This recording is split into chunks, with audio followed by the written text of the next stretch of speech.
کہ دیکھیے ایک ہے علم اور ایک اس علم کا باطن ہے. یعنی آپ فقہ پڑھتے ہیں تو آپ کو فقہی معاملات یا فقہی مسائل کا شعور حاصل ہوتا ہے، آپ ایک فقہی مسئلے کو سمجھتے ہیں. اس کے بعد علم کے بعد دوسری منزل آتی ہے عمل کی. یعنی اگر آپ نے علم حاصل کیا ہے لیکن اس پر عمل پیرا نہیں ہوئے تو آپ کا علم بے سود ہے، اس کا کچھ فائدہ نہیں. اسی طریقے سے اگر آپ اس علم پر عمل پیرا ہوتے ہیں لیکن اس میں خلوص شامل حال نہیں ہے تو وہ عمل بھی آپ کا بے سود ہے، اس کا بھی کچھ فائدہ نہیں. اور اسی طریقے سے ایک عالم ظاہر اور عالم باطن میں کیا فرق ہوتا ہے؟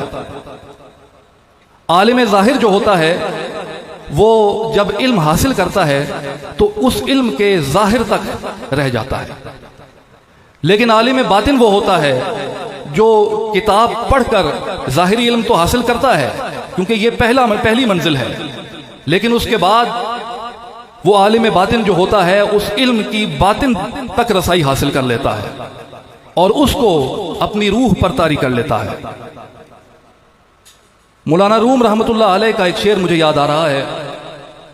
آپ فرماتے ہیں کہ علم را برتن زنی مارے بود، علم را بر جان زنی یارے بود.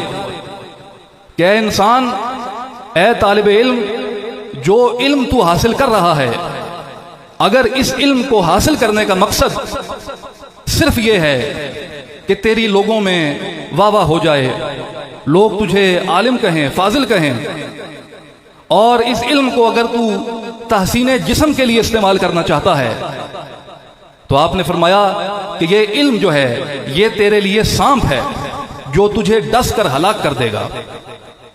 لیکن اگلے ہی مصرے میں کہا کہ علم را بر جان زنی یارے بود. کیا انسان، اگر تو اسی علم کو اپنے جسم پر نہیں بلکہ اپنی روح میں طاری کر لے، روح پر اس کو طاری کر لے، تو یہ علم جو ہے یہ تیرا مددگار بن جائے گا.